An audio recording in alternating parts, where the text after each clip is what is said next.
Last year, two of my best friends and I went to Europe in order to visit my friend Carrie's daughter, whose husband was in the Navy and had been stationed there. Anyway, on the last leg of our trip, we had decided to visit Dublin, Ireland, for a few days.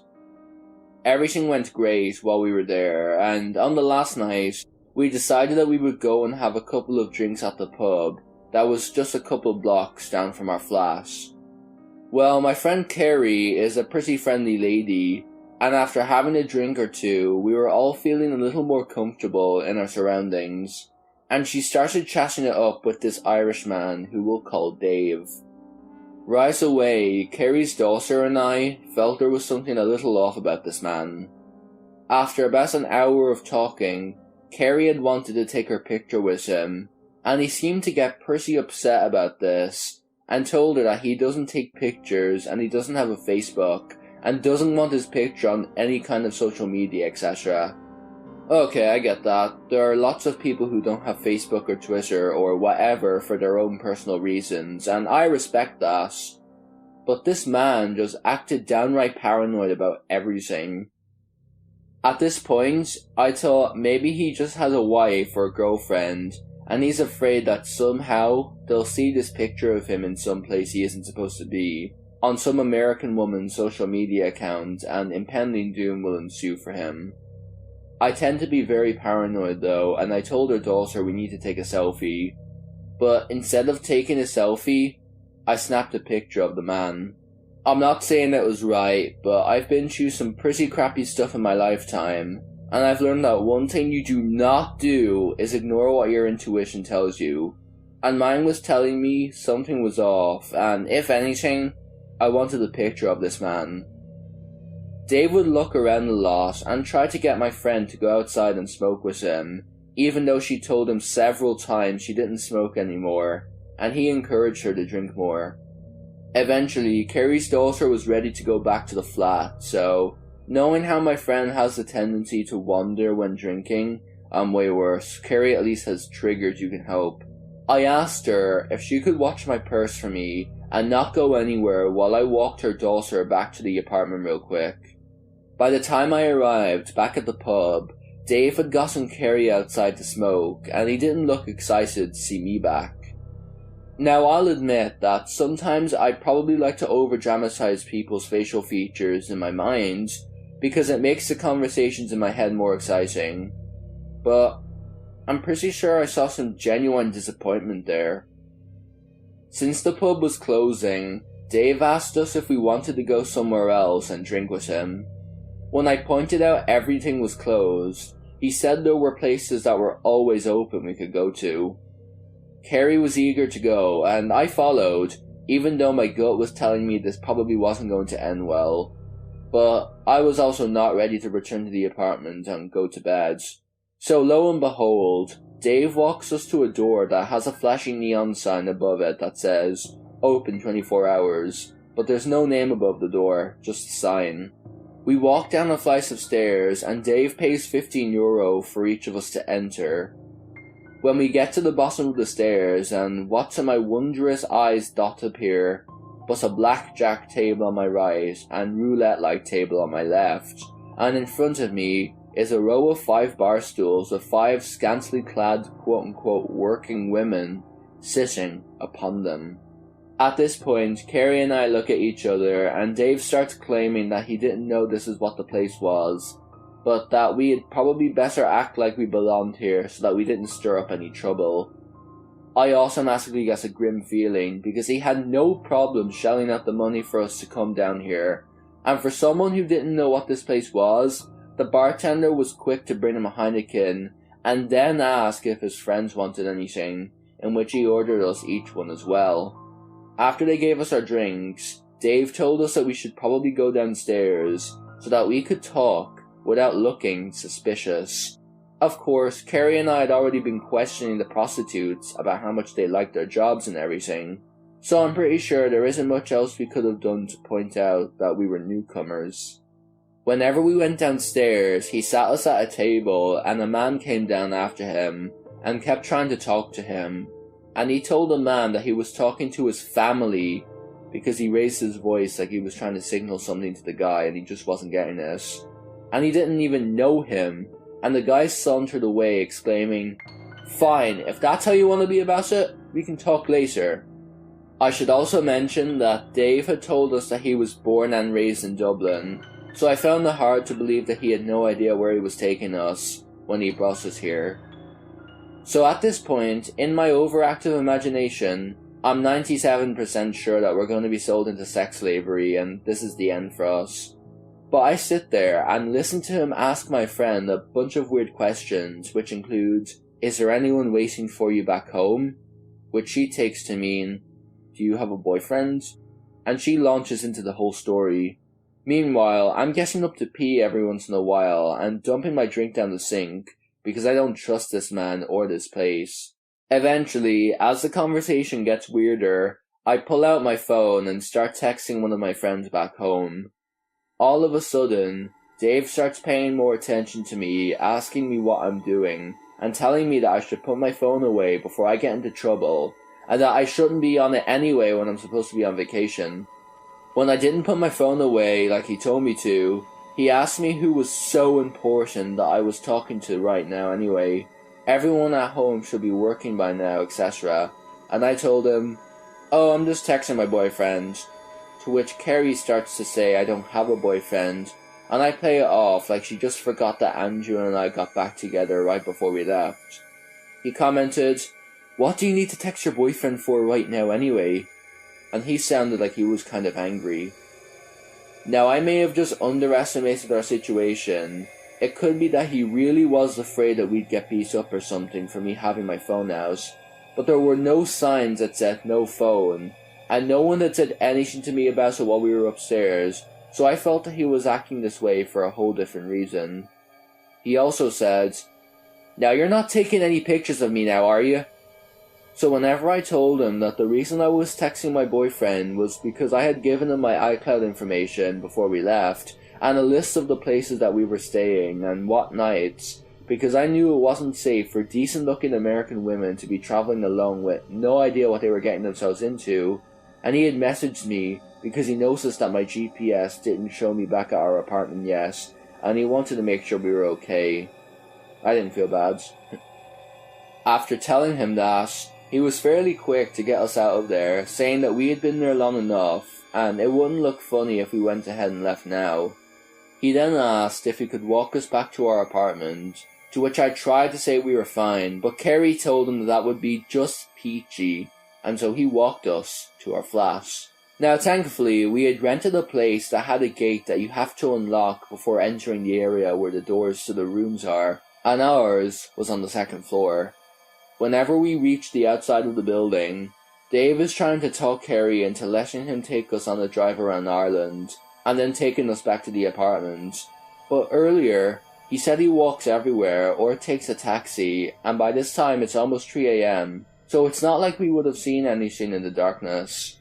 So I tell him no, we aren't going to go on a ride with him right now, but maybe in the morning we could meet up and he could take us. I don't really mean it, I just wanted him to leave us alone. And he says that would be a great idea, but then he wants to come up to the apartment until we're ready to go. Kerry thinks that this sounds okay, but then asks me if it sounds okay, because she isn't really sure since she's been drinking. And I tell him and her that it probably isn't appropriate since we aren't the only ones staying there. Dave says that he'll be real quiet and asking how many other people are there and are they girls too. The whole time he's saying this, I'm trying to shove Kerry through the gate away from Dave, and he's trying to get into the gate. So I tell him that we'll meet him at 8 AM at the bridge for him to take us on our ride, and he says that'll be too late. We should be gone by 7 AM. And I say, okay, we'll meet you by 7 AM then. He's reluctant to leave the gate and tries one more time to make it true, but I had wedged my foot into a crevice between where the cement from the outside of the gate came through, and met with the stone that made up the floor of the lobby area, so he couldn't shove me out of the way. Finally, he slips away and I pushed Kerry up the stairs and told her to go open the apartment door, and here is how you know that I've lived through some stuff, because I'm going right back down to that gate to make sure he didn't slip a rock or something between the gate to prevent it from closing. so that he could sneak up to our room somehow later. When I get into the apartment, I'm locking all the doors and checking the windows to see him just staring up at where our apartment is.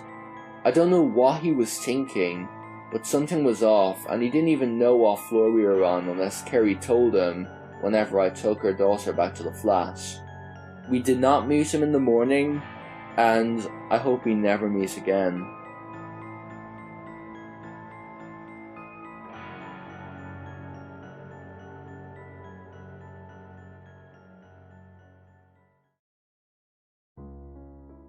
A few years ago, I was renting a house in Northern California.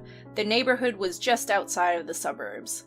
It seemed like the perfect balance of having space and having nice neighbors close enough not to feel isolated.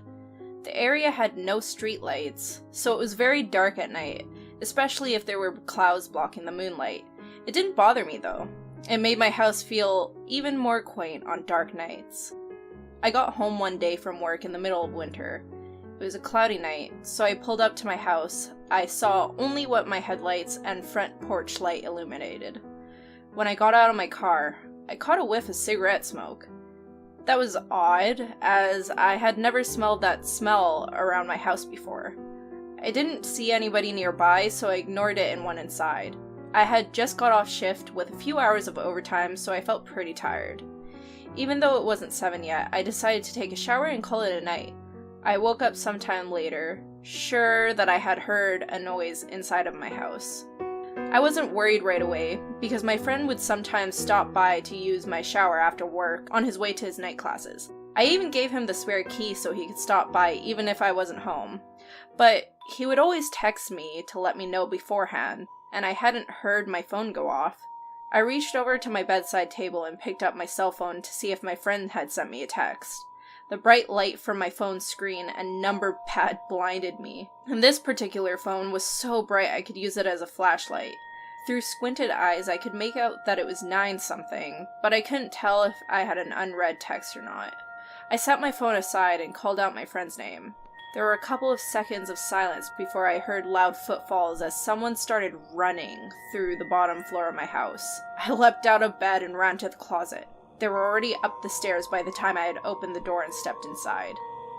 The house had 3 rooms upstairs, 2 bedrooms on either side of the hallway, and the one I was in, and a spare, and a bathroom at the end. The bedroom doors were both closed, but the bathroom door was cracked open.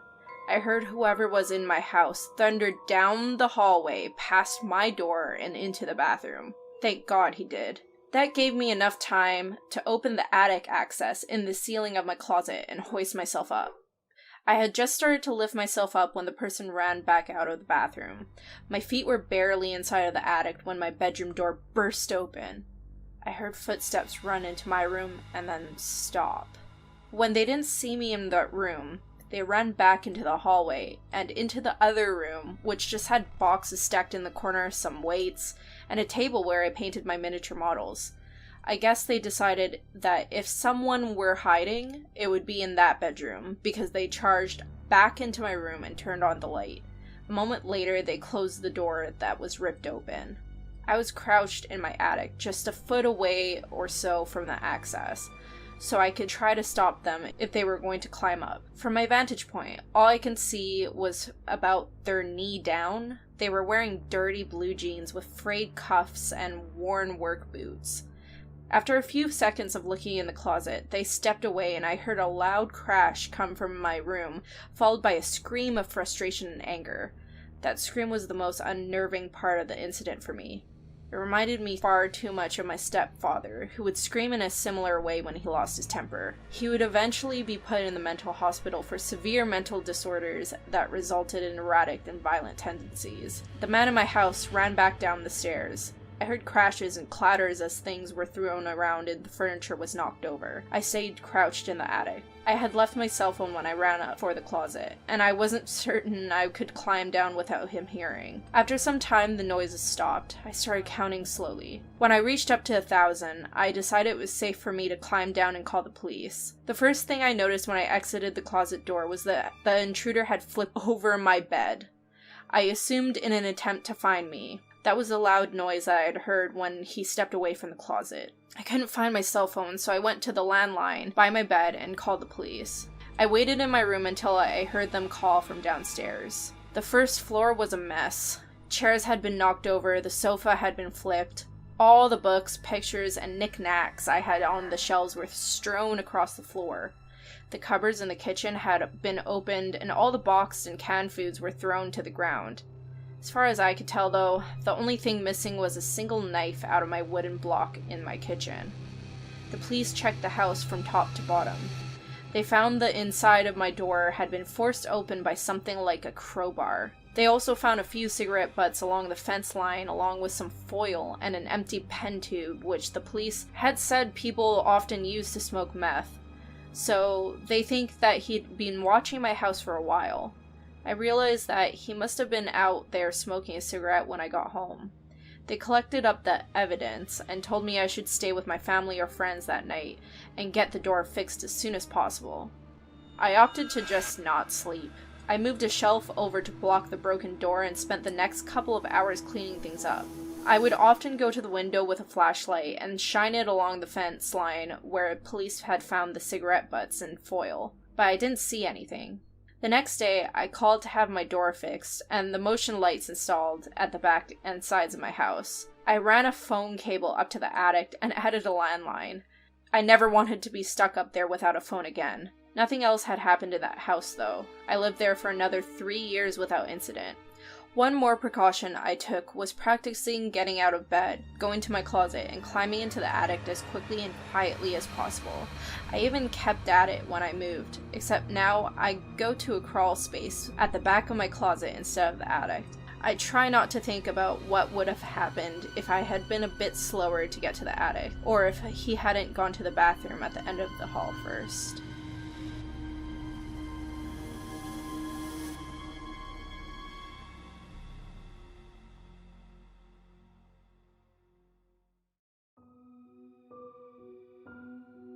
Around June of 2016, my mother and I were living in a small apartment.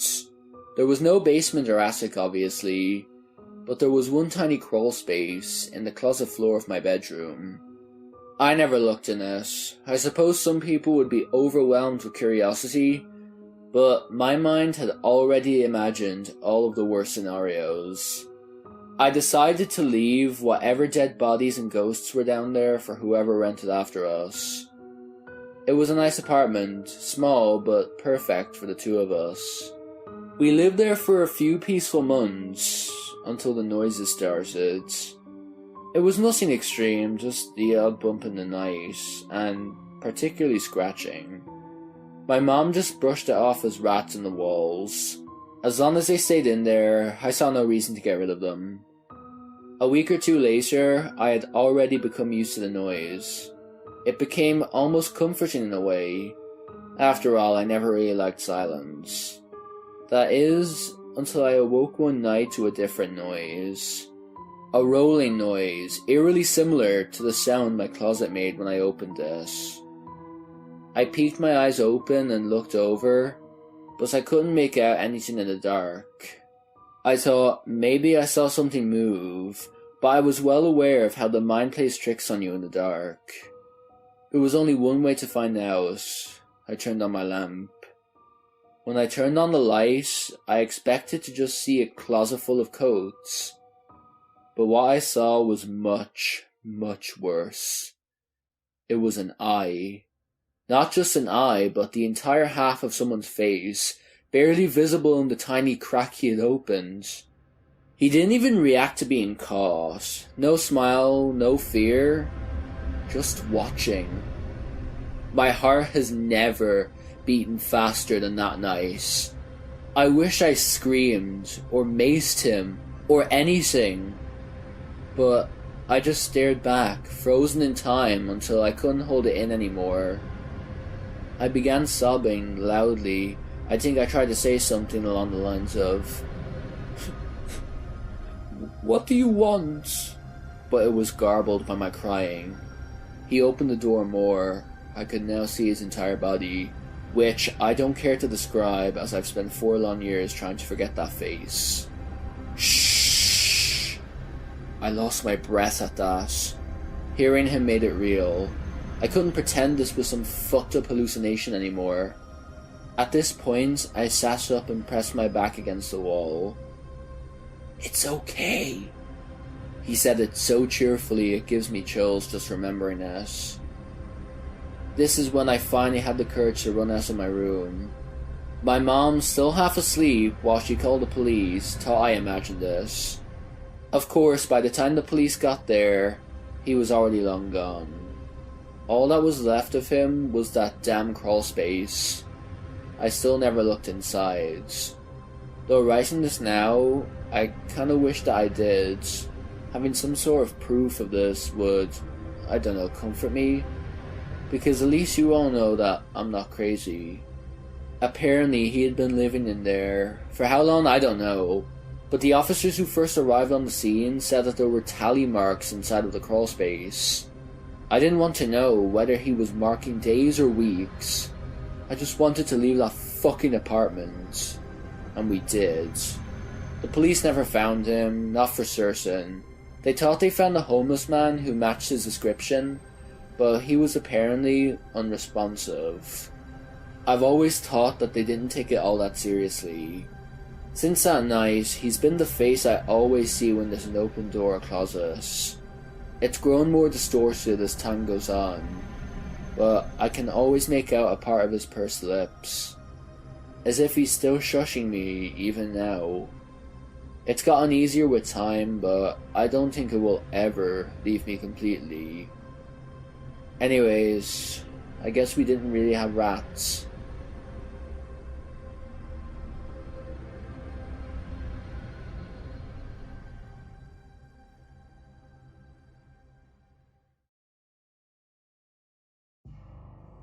I grew up in Ohio in the 70s, and me and my childhood friend Joe were outside all the time we could manage it. Joe lived on a farm that bordered a pretty big forest, and my parents would drop me off in the morning and we'd stay in the woods all weekend. We'd only come out for school. We loved pretending we were frontiersmen. We'd build shelters, traps, practice making fire with sticks, the whole 9 yards. When we got to be in high school, we got this notion to pull a Stand By Me. This was based on the movie from the same name that had just came out. The idea was we'd walk across the railroad tracks out in the country, but instead of looking for a dead body, we'd find cool bridges to fish from and camp a little ways off the tracks. Of course, we knew this was dangerous, and we'd likely be trespassing, but we were kids. We had a lot of fun. We did find beautiful rivers, we discovered bridges no one went to, we fished, we hid from trains. At night, we camped in the woods just near the tracks and made small, hidden fires. Nothing bad ever happened. It was idyllic. In fact, it was so fun we did it multiple times. Never had a problem. After high school, me and Joe went our own ways. We both left home, but always stayed in touch and always tried to coordinate visits, so we'd see each other occasionally. Well, one summer in the mid-90s, it worked out that we were both in town for just about a week. We'd do stuff with our family in the day, and at night we'd catch drinks at a bar or sit outside Joe's house around a fire and talk about the old days. One night, me and Joe got out to talking about our Stand By Me trips. Well, nostalgia and beer are a hell of a mix. Soon, we decided to take a day, walk the rails, camp one night, and walk home. The day came, we started out early morning. We had my wife drop us off in our old spot where we used to start, right outside of our hometown. She thought this was absolutely crazy and made sure to mention it.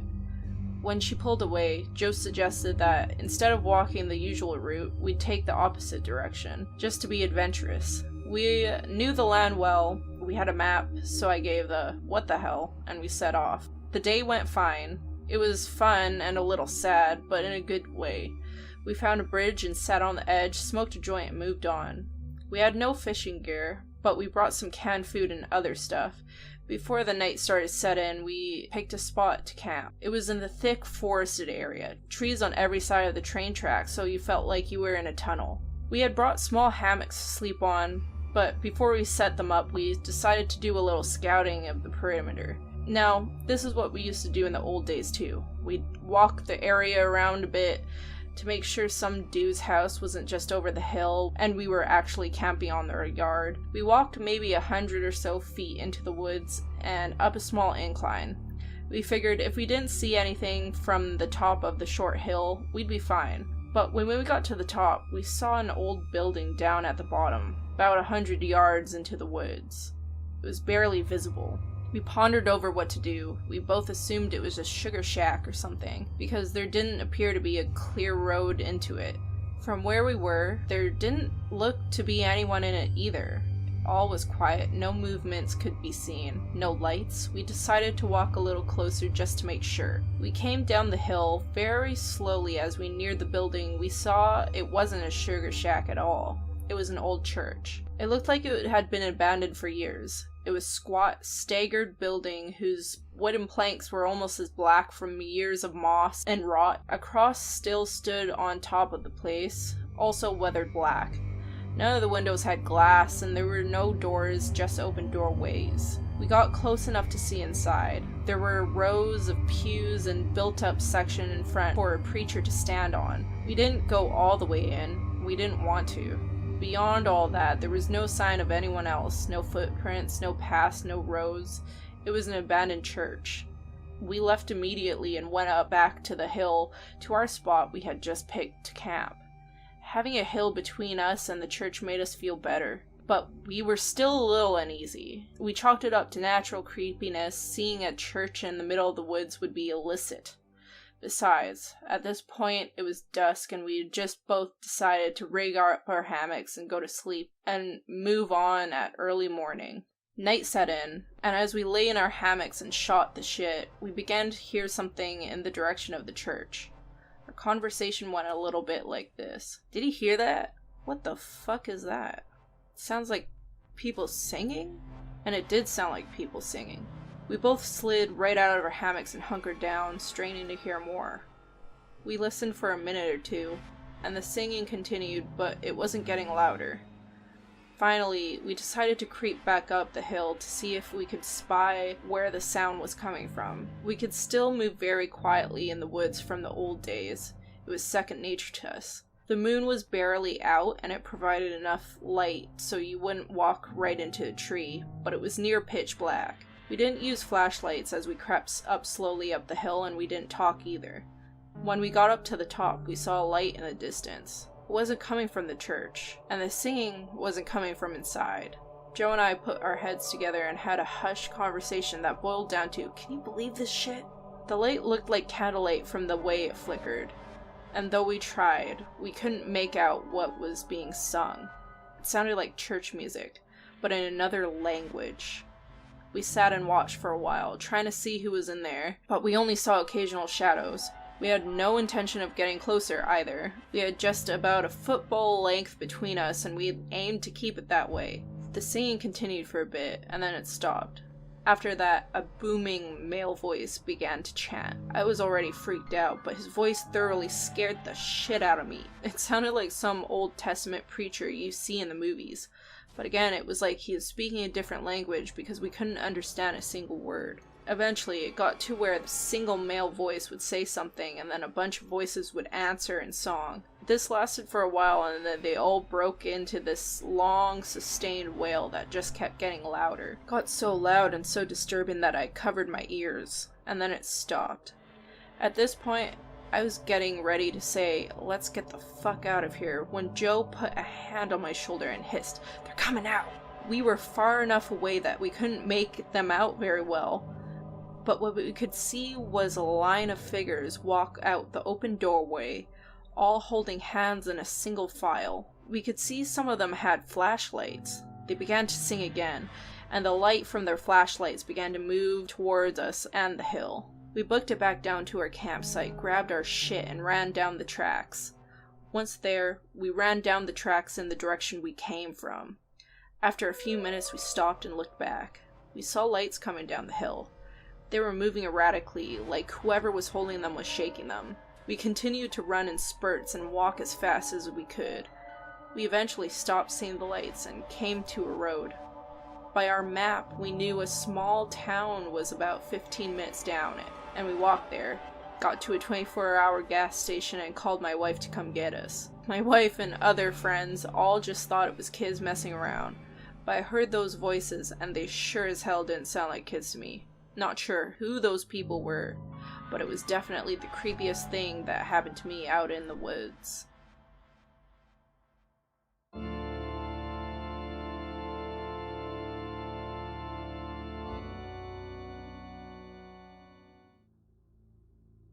This happened several years ago when I was about 17. I had just gotten my first job as a local pizza joint and sailed by the first few months without incidents. One particular night, I was closing shop with my manager, who I'll refer to as Evelyn. She and I were getting close to finishing up, and one of my last tasks was to take out the trash and old used pizza boxes to the dumpster. I got what I could and stepped out the back door, making my way to the dumpster at the opposite end of the back parking lot, when I got an odd vibe from just standing out there. When I approached the dumpster, I heard a tiny bit of rustling and something move farther behind the dumpster, as if attempting to stay hidden. I get spooked easily, so I warily called to Evelyn while backing away. When my voice resonated in the lot, a tall tin man springs from behind the dumpster and hauls ass in the opposite direction. I scream and run as fast as I can back into the restaurant. A couple of weeks later, I'm opening the store and make it home around 2 in the afternoon. My mom shows me a news article she had found about a man in our area who had abducted 3 teenagers over the course of 4 or 5 months. I immediately thought of the man behind the dumpster. Several months later, I'm closing with Evelyn again and another manager, Steve. At around 9 PM, I saw a man pull into the parking lot, and as he did, he turned his headlights off. I was standing where you pull pizzas out of the oven, which was behind only the registers and with a large glass front. I was clearly able to see the man as he slowly pulled in. I was uneasy but didn't say much about it as I had work to finish. Half an hour later, I look back and see the man, still with his headlights off, very slowly circling the parking lot. I call Steve over, and after a few long moments of looking out, Steve hurriedly rushes Evelyn and I to the back end of the store, where he tells us not to move. Soon after, the police came rushing into the lot and the man was arrested. After Evelyn and I came out, Steve explained to me that as he looked out of the window, the man parked, opened the trunk of his car, and pulled out a long rope, a cloth, and a large knife. Steve dialed the police as the man circled around the building to the back lot. That man was hoping I would come out there again. I quit that job not long afterwards.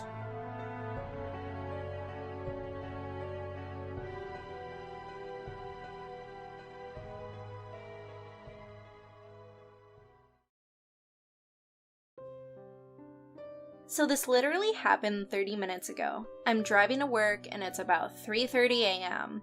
I take 3 different routes to work, but I've been taking the same one for a while since there's construction everywhere else.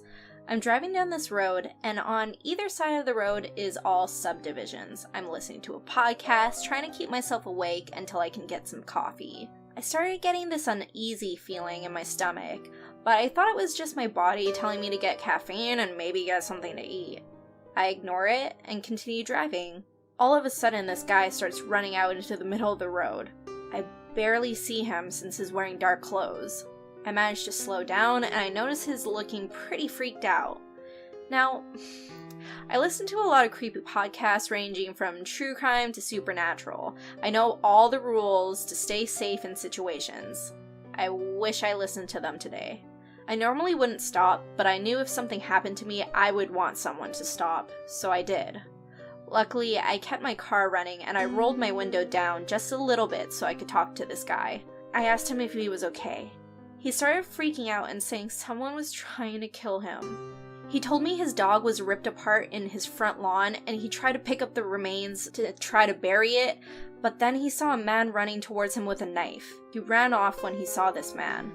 Now, I was pretty freaked out, but I noticed something. Yeah, it was dark, but with the lights on inside of my car and the lights that were on in front of the subdivisions, I could see pretty well. He was younger, probably about mid-30s, dark black hair and green eyes. He wore a hunter's jacket and jeans. I live in Idaho, so hunter's jackets are pretty normal attire. What I noticed, however, there was no blood or fur anywhere on him. I asked him why there wasn't any blood on him, and his whole demeanor changed. It was like turning off a switch. My blood went cold. He stared at me for what felt like hours, but it was probably only a couple of seconds. What came out of his mouth next was the final straw for me. His whole body relaxed. He stopped shaking, and he leaned closer towards my window, and he smiled at me. It was a twisted type of smile, and his eyes went dark. He took a deep breath and said, "I was going to help you." He then started cackling and tried opening my door, and I immediately rolled up the window, put my car in drive, and sped off down the road, not stopping for anything. Once I finally got to work, I started crying. I still have 10 minutes before I have to go in, and I'm honestly terrified to get out of my car. To the guy that wanted to help me, let's never meet again.